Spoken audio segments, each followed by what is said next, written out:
Hello అందరికి welcome to my channel I'm VR diaries. అందరు ఎలా ఉన్నారు ఫ్రెండ్స్? నేనైతే బాగున్నాను. నేనైతే మంచి ఆవకాయ రెసిపీతో మీ ముందుకు వచ్చాను. అసలు ఆవకాయ అంటే ఇష్టపడని వాళ్ళు ఎవరైనా ఉంటారా? ఆవకాయ అంటేనే అందరికి ఒక ఎమోషన్. అసలు చూస్తూనే నోరూరుతున్నాయి కదా. సో ఇంకా సమ్మర్ లో అందరూ ప్రతి ఇంట్లో కూడా పెట్టుకునేది ఆవకాయ పచ్చడి కదా. సో నేనైతే ఈసారి ఫస్ట్ టైం ట్రై చేశాను. నేను మామూలుగా యూట్యూబ్ లో చూసి సేమ్ అదే కొలతలతో ట్రై చేశాను. నేను చేసిన ప్రాసెస్ మీకు ఒకసారి చూపిస్తాను, చూడండి. ఆ నేను చేసిన ప్రాసెస్ లో చేస్తే నాకైతే టేస్ట్ చాలా బాగా నచ్చింది. సో నేనైతే పోస్ట్ చేస్తున్నాను, చూడండి వీడియో. మామూలుగా ఫస్ట్ మనం కాయలు అయితే తీసుకొని ఫస్ట్ వాటర్ లో మంచిగా కడగాలి. కడిగిన తర్వాత మనం బయట కొట్టించినా సరే ఇంట్లో కొట్టుకున్నా సరే చిన్న చిన్న పీసెస్ లా కట్ చేస్తాం కదా, ఆ కట్ చేసిన వాటిని కూడా మనము మంచిగా తుడిచి కాసేపు ఆరబెట్టాలి. కాసేపు ఆరబెట్టిన తర్వాతనే మనము ఇది ప్రాసెస్ అయితే చేయాలి. ముక్క ఎంత ఆరబెడితే ఎంత డ్రైగా ఉంటే మనకు తర్వాత పచ్చడి ఎంత పాతగైనా ముక్క మెత్తబడదు అనమాట. సో అందుకని ఇంకా బూజు రాదు, అవన్నీ రాకుండా ఉండాలంటే ఏం చేయాలంటే మనం అవి ముక్కలు కొట్టించిన తర్వాత మనమైతే ఖచ్చితంగా కూడా తుడిచి కాసేపు ఆరబెట్టాలి. వీలైతే కాసేపు ఎండలో పెట్టినా సరే ఆ విధంగా అయితే పెట్టాలి. నేను ఫస్ట్ టైం ట్రై చేశాను, అందుకని తక్కువ క్వాంటిటీ తీసుకున్నాను కాయలు అనేటివి. కొంచెం ఎల్లో కలర్ లో కనిపిస్తున్నాయి కానీ ఇవి పండ్లేం కాదు, తొక్కు కాయలే, అంటే పచ్చడి కాయలే అనమాట. ఇంకా మరి కొంచెం ఎల్లోయిష్, అవి చూసి తింటే కూడా కొంచెం పుల్లగా ఉన్నాయి కానీ కొంచెం ఎల్లోయిష్గా ఉన్నాయి తీసేసి ఇంకా మళ్ళీ క్వాంటిటీ కోసం నేనైతే వేరే కాయలు అయితే యాడ్ చేశాను. మీరు ఎవరైనా సరే మామూలుగా మనం ఏం చేయాలంటే మార్నింగే మనము ఇవి కాయలు మార్నింగే తీసుకొచ్చి మంచిగా నీళ్ళలో కడిగి తుడిచిన తర్వాత ముక్కలు కొట్టిన తర్వాత కూడా ప్రతి ముక్కని ఈ విధంగా కొట్టి కాసేపు పక్కన పెట్టుకోవాలి, ఆరబెట్టాలి. లేదంటే కాసేపు ఎండలో పెట్టినా సరే ఆ విధంగా పెట్టిన తర్వాతని ఈవినింగ్ అలా మనం తొక్కును కలపడం అయితే స్టార్ట్ చేయాలన్నమాట. సో నేనైతే ఆ విధంగానే చేశాను. మనకి ఎన్ని డేస్ ఉన్నా పచ్చడి ఈ విధంగా చేస్తే ముక్క అనేది మెత్తబడదు, ఎలాంటి అంటే పాడవదు కూడా. సో అందుకని ఈ విధంగా అయితే ట్రై చేయండి. దానికోసం మనకు కావాల్సినవి అయితే ఎల్లిపాయలు కూడా అంతే, తీసి వాటిని అవి తీసేసి పైన అవి తీసేసి పొట్టు తీసి అవి కూడా ఆరబెట్టాలన్నమాట. నేను వీడియోలో చూపిస్తున్నాను కదా ఏ విధంగా ఆరబెట్టానో. సో ముక్కలు ప్లస్ ఎల్లిపాయలు రెండు కూడా ఆరబెట్టాలి. వీలైతే ఆ పైన ఉన్నాయి అవి కూడా తీసేయాలి. సో అవి తీసేస్తే ఏంటంటే మన క్వాంటిటీ కొలుచుకోవడానికి ఈజీగా ఉంటుంది, మనం ఎంత క్వాంటిటీ మిగతా వేయాలని చెప్పేసి. అవి ఉంటే ముక్కల క్వాంటిటీ ఎక్కువైపోతుంది కదా, సో మనకు తెలియదు అని చెప్పేసి అవి తీస్తే మనకు క్వాంటిటీ అనేది తెలుస్తుంది. లోపల జీడున్నా లేకపోతే అవి ఉన్నా కూడా తీసేయాలన్నమాట. ఇది మనము ఫస్ట్ అయితే ముక్కలను రెడీ చేసి పెట్టుకోవడము. నెక్స్ట్ ఎల్లుల్లిపాయలు కూడా తీసుకొని పొట్టు తీసి కాసేపు ఎండలో ఆరబెట్టాలి. నెక్స్ట్ మనకు తొక్కు కావాల్సిన ప్రతి ఒక్క ఐటమ్ కూడా కాసేపు ఎండలో అయినా పెట్టుకోవాలి, లేదు అంటే కాసేపు ఆరబెట్టుకోవాలి. ఆ ఐటమ్స్ కట్ చేసుకున్న ముక్కలు, మామిడికాయ ముక్కలు, నెక్స్ట్ ఆవాలు, నెక్స్ట్ కారము, నెక్స్ట్ ఎల్లిపాయలు, మనం క్వాంటిటీ తొక్కు పెట్టే క్వాంటిటీని బట్టి, నెక్స్ట్ సాల్ట్, నెక్స్ట్ మెంతులు, కొంచెం పసుపు, ఇవన్నీ కూడా మనకు కావాల్సినవి. ఇవన్నీ కూడా మార్నింగే మనము కాసేపు ఎండలో పెట్టాలి. మామూలుగా దొడ్డుప్పు యూజ్ చేసుకోవచ్చు, సన్నుప్పు అయినా యూజ్ చేసుకోవచ్చు. ఆవాలు కూడా చిన్న ఆవాలు యూజ్ చేసుకోవచ్చు, పెద్ద ఆవాలు కూడా యూజ్ చేసుకోవచ్చు. అవన్నీ ఎండలో పెట్టి మనము ఈ ఆవాలను మెంతులను అయితే పొడిగా చేసుకోవాలి. వీడియోలో చూపిస్తున్న విధంగా మనం క్వాంటిటీ ఏ విధంగా తీసుకోవాలి, ఎంత క్వాంటిటీ అనేది నేను చెప్తాను, చూడండి. మామూలుగా ఆవాలు అయితే కొంచెం ఎండలో పెట్టి ఇంకా మనం పొడి అయితే చేసుకోవాలి. నెక్స్ట్ కారం కూడా మనం ఎంత క్వాంటిటీగా ఆ క్వాంటిటీ ఫస్ట్ పక్కకు పెట్టుకోవాలన్నమాట. నెక్స్ట్ ఎల్లిపాయలు వచ్చేసి మనం పెడుతున్న క్వాంటిటీని బట్టి ఎక్కువ మొత్తంలో ఒక 5-6 గడ్డలు తీసినట్టయితే ఒక 4 అట్లనే ఉంచాలి. ఇంకొక 2 అయితే కొంచెం కచ్చపచ్చగా దంచాలన్నమాట, ఆ విధంగా. నెక్స్ట్ దొడ్డుప్పు అయితే మనం మిక్సీ చేసుకోవాలి, సన్నుప్పు అయితే డైరెక్ట్ గా ఆ విధంగా యూజ్ చేయొచ్చు. నెక్స్ట్ మెంతి పొడి ఒక 2 టీ స్పూన్లు ఆ విధంగా మెంతి పొడిని కూడా పెట్టుకోవాలి. నెక్స్ట్ అంతేకాకుండా కొంచెం పసుపు. నేను తక్కువ క్వాంటిటీ చేశాను కాబట్టి నాకు క్వాంటిటీ కూడా నాకు సరిపడే క్వాంటిటీలో నేను తీసుకున్నాను. ఇంకా కొలత రైతుగా చెప్తాను, ఒకసారి వినండి. ముందుగా నేను దేంతో కొలత తీసుకున్నాను అంటే ముక్కలని ఒక డబ్బాతో కొలత చేసుకున్నాను అనమాట. సో మామూలుగా మనం వేయి చేసుకోవచ్చు, వేయిని బట్టి కూడా మనం అంటే కిలోకి ఇంత అని. సో మన ఇంట్లో వెయింగ్ మిషన్ ఉంటే ఆ విధంగా, లేదు అంటే ఏదైనా డబ్బాతోనైనా తీసుకోవచ్చు. నేనైతే ఈ డబ్బాతో తీసుకున్నాను, ఈ బాక్స్ ఈ కంటైనర్ తో.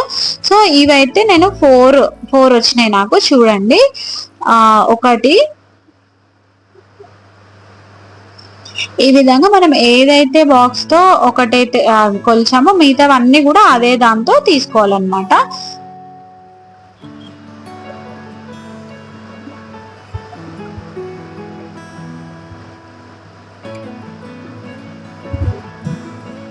రెండు,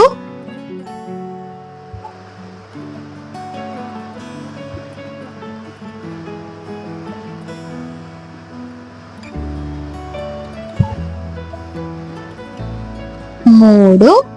నిండుగానే తీసుకోవాలి, ఎందుకంటే వాటికి లోపల అవి ఉంటాయి కదా, సో వాటి వల్ల కొంచెం తక్కువ అవుతున్నాయి కాబట్టి మనం నిండుగానే తీసుకోవాలి. మొత్తానికి అయితే 4 కప్పుల మామిడి ముక్కలను అయితే తీసుకున్నాను. అన్ని యూనిఫామ్ సైజులో, ఒకటే సైజులో మనం కట్ చేసుకుంటే చాలా బాగా కనిపిస్తాయి. ఈ ముక్క మెత్తబడకుండా ఉండాలంటే ఫస్ట్ ఏం చేయాలంటే, మనం తీసుకున్న ఆయిల్, ఏ కప్పుతో అయితే ఆయిల్ తీసుకున్నామో, మనము ఏ కప్పుతో అయితే ముక్కలు తీసుకున్నామో అదే కప్పుతో మనము ఒక కప్పు నిండుగా ఇంకో కప్పు సగం ఆయిల్ అయితే తీసుకోవాలి. లేదు కొంచెం తక్కువ వేసుకునే వాళ్ళైతే ఒక కప్పు నిండా తీసుకొని ఒక 1/2 కప్పు ఆయిల్ అయితే తీసుకోవాలి. ముందుగా ఏం చేయాలంటే, మనం తీసుకున్న ఆయిల్లో కొంత ఆయిల్ అంటే సగం ఆయిల్లో కొంచెం పసుపు కలిపి ఆ ముక్కలకైతే ఈ ఆయిల్ పట్టించాలన్నమాట. ఆ విధంగా చేస్తే ఏమైతుందంటే ముక్క మొత్తానికి మెత్తబడకుండా ఉంటుంది అనమాట. మనకు పచ్చడి ఎన్ని రోజులు నిల్వ ఉంటుందో అన్ని రోజుల వరకు కూడా ముక్క మెత్తబడకుండా ఉండడానికి ఇది చిట్కా అన్నమాట. ఇదైతే చాలా బాగా పనిచేస్తుంది, మీరు ఒకసారి చూడండి. మనం మామూలుగా చెప్పాను కదా, 4 డబ్బాలకి ఒక డబ్బా నిండా తీసుకోవాలి ఆయిల్, ఇంకొక డబ్బాలో సగం కానీ లేదంటే పావు సగం కానీ ఆ విధంగా తీసుకోవాలన్నమాట. దానికైతే కొంచెం పసుపు కలిపి, ఆయిల్లో పసుపు కలిపి ఆ ముక్కలకి పట్టించి పక్కన పెట్టుకోవాలి. సో పక్కన పెట్టుకున్న తర్వాత మనం ఏ కప్పుతో తీసుకున్నామో అదే ఒక కప్పు నిండా కూడా కారం తీసుకోవాలన్నమాట. అన్ని కూడా సేమ్ అదే కప్పుతో క్వాంటిటీ అయితే మనం తీసుకోవాలి. నెక్స్ట్ అదే కప్పు సగం వరకు మనం సాల్ట్ తీసుకోవాలి. ఒక నిండుగా కప్పుతోటేమో కారము, నెక్స్ట్ సగం కప్పు వరకేమో ఉప్పు. నెక్స్ట్ ఆవపొడి వచ్చేసి ఏ విధంగా అంటే 1/2 వంతు తీసుకోవాలన్నమాట.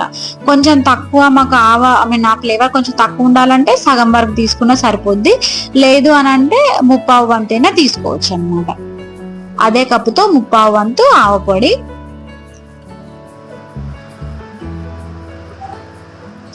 నెక్స్ట్ మనం తీసుకున్న క్వాంటిటీకి జస్ట్ ఒక 2 టీ స్పూన్ల మెంతి పొడి అయితే సరిపోతుంది. సో 2 టీ స్పూన్ల మెంతి పొడి అయితే నేను తీసుకున్నాను. సో అది కూడా వేసేయాలన్నమాట. నెక్స్ట్ నేను తీసుకున్న క్వాంటిటీకి ఒక 6 వరకు నేను అవైతే తీసాను ఎల్లిపాయలు.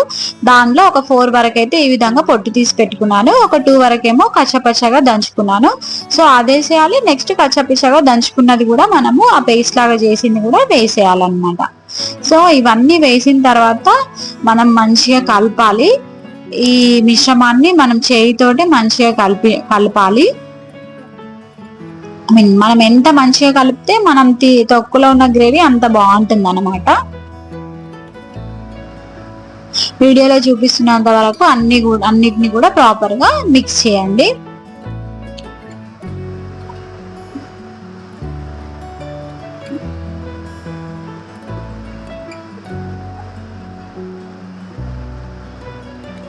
ఈ విధంగా మొత్తం ప్రాపర్ గా మిక్స్ అయిన తర్వాత మనం ఇందాక పెట్టుకున్నాం కదా,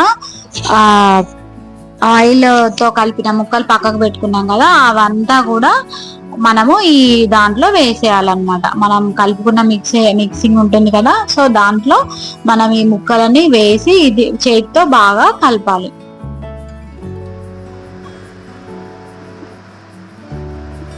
మనం ఈ ప్రాసెస్ అంతా చేసుకునే లోపు ఫస్ట్ ముక్కలకు ఆయిల్ పట్టిస్తే ఏంటంటే ముక్క అసలే మెత్తబడకుండా ఉంటుంది అన్నమాట.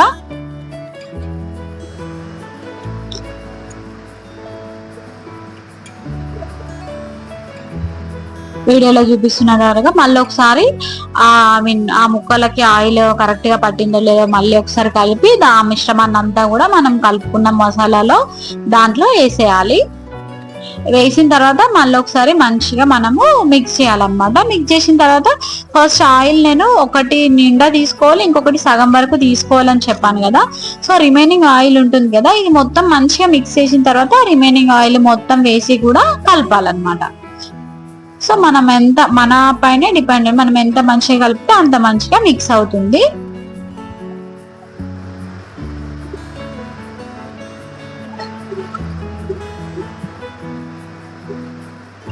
చూస్తున్న నోరూరుతుంది కదా, ఎవరికైనా అంతే. అసలు ఆవకాయ అంటే ఇష్టపడని వాళ్ళు ఎవరు ఉండరు. ప్రతి ఒక్కరికి కూడా ఆవకాయ అసలు మనం కలుపుతుండగానే ఎప్పుడెప్పుడు తినాలా అని అనిపిస్తుంది.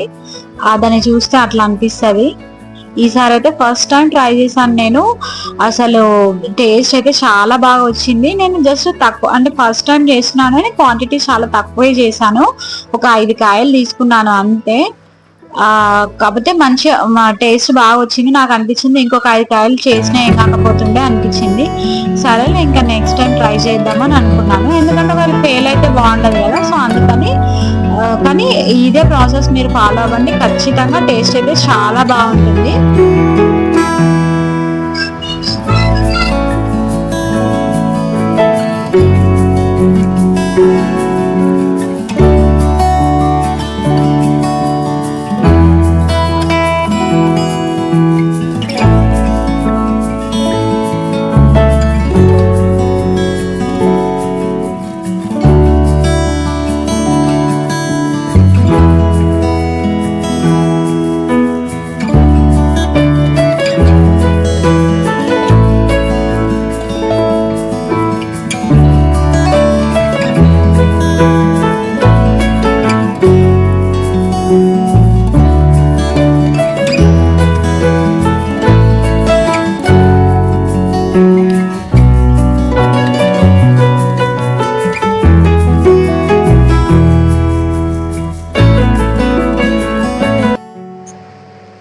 ఇదంతా మంచిగా కలిపిన తర్వాత కాసేపు అలా పక్కన పెట్టేసి మనం ఒక జార్లో అయితే పెట్టుకోవాలి.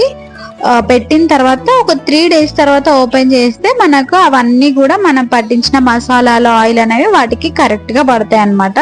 సో ఒక కంటైనర్ లో మంచిగా స్టోర్ చేసుకోవాలి. గ్లాస్ కంటైనర్ లో ఆ విధంగా మనమైతే స్టోర్ చేసుకోవాలి మనం చేసిన దాన్ని. ఎప్పుడైనా సరే పచ్చడి పెట్టిన తర్వాత దాంట్లో అన్నం వేసుకొని తింటే ఆ టేస్టే వేరుంటుంది కదా. సో మేము కూడా పచ్చడి కంప్లీట్ అయిన తర్వాత సో దాంట్లో అయితే ఇంకా అప్పుడే వండిన రైస్ వేసుకొని తిన్నాము. టేస్ట్ అయితే చాలా బాగుంది.